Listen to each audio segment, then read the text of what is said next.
ancient undoubtedly it was. The long yellow canine tusks were worn half away with use, the eyes were sunken far into the skull. The hair of the head, which I am told is generally red or brown, was quite white, and even the bare breast, which should be black, was grey in hue. Of course it was impossible to say, but one might easily have imagined that this creature was 200 years or more old, as the Motombo declared it to be. Stephen suggested that it should be skinned, and although I saw little prospect of our being able to carry away the hide, I assented and helped in the operation, on the mere chance of saving so great a curiosity. Also, although Brother John was restless and murmured something about wasting time, I thought it necessary that we should have a rest after our fearful anxieties and still more fearful encounter with this consecrated monster. So we went to work, and as a result of more than an hour's toil dragged off the hide, which was so tough and thick that, as we found, the copper spears had scarcely penetrated to the flesh. The bullet that I had put into it on the previous night struck, we discovered, upon the bone of the upper arm, which it shattered sufficiently to render that limb useless, if it did not break it altogether. This, indeed, was fortunate for us, for had the creature retained both its arms uninjured, it would certainly have killed more of us in its attack. We were saved only by the fact that when it was hugging Jerry, it had no limb left with it with which it could strike, and luckily did not succeed in its attempts to get hold with its tremendous jaws that had nipped off the Kalubi's hand as easily as a pair of scissors severs the stalk of a flower. When the skin was removed, except that of the hands which we did not attempt to touch, we pegged it out, raw side uppermost, to dry in the centre of the open place where the sun struck. Then, having buried poor Jerry in the hollow trunk of the great fallen tree, we washed ourselves with the wet mosses, and ate some of the food that remained to us. After this we started forward again in much better spirits. Jerry, it was true, was dead, but so was the god, leaving us happily still alive and practically untouched. Never more would the Kalubis of Pongo land shiver out their lives at the feet of this dreadful divinity who soon or late must become their executioner, for I believe, with the exception of 2 who committed suicide through fear, that no Kalubi was ever known to have died except by the hand or teeth of the god. What would I not give to know that brute's history? Could it possibly, as the Motombo said, have accompanied the Pongo people from their home in Western or Central Africa, or perhaps have been brought here by them in a state of captivity? I am unable to answer the question, but it should be noted that none of the Mazitu or other natives had ever heard of the existence of more true gorillas in this part of Africa. The creature, if it had its origin in the locality, must either have been solitary in its habits, or driven away from its fellows, as sometimes happens to old elephants, which then, like this gorilla, become fearfully ferocious. That is all I can say about the brute, though of course the Pongo had their own story. According to them it was an evil spirit in the shape of an ape, which evil spirit had once inhabited the body of an early Kalubi, and had been annexed by the ape when it killed the said Kalubi. Also they declared the reason that the creature put all the Kalubis to death, as well as a number of other people who were offered up to it, was that it needed to refresh itself with the spirits of men, by which means it was enabled to avoid the effects of age. It will be remembered that the Motombo referred to this belief, of which afterwards I heard in more details from Babemba. But if this god had anything supernatural about it, at least its magic was no shield against a bullet from a Purdey rifle. Only a little way from the fallen tree we came suddenly upon a large clearing, which we guessed at once must be that garden of the god, where twice a year the unfortunate Kalubis were doomed to scatter the sacred seed. It was a large garden, several acres of it, lying on a shelf as it were of the mountain and watered by a stream. Maize grew in it and other sorts of corn, while all round was a thick belt of plantain trees.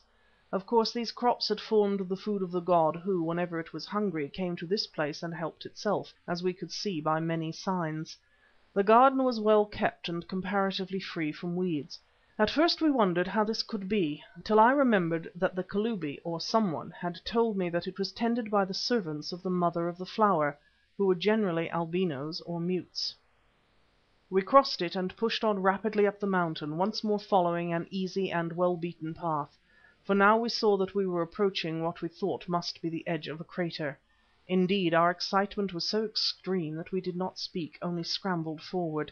Brother John, notwithstanding his lame leg, leading at a greater pace than we could equal. He was the first to reach our goal, closely followed by Stephen. Watching, I saw him sink down as though in a swoon. Stephen also appeared astonished, for he threw up his hands. I rushed to them, and this was what I saw. Beneath us was a steep slope, quite bare of forest, which ceased at its crest. This slope stretched downwards for half a mile or more to the lip of a beautiful lake, of which the area was perhaps 200 acres.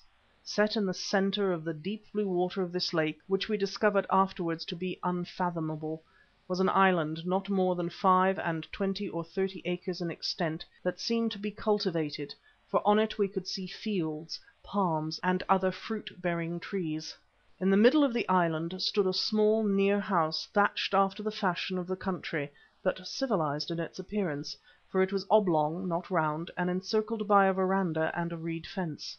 At a distance from this house were a number of native huts, and in front of it a small enclosure surrounded by a high wall, on the top of which mats were fixed on poles as though to screen something from wind or sun.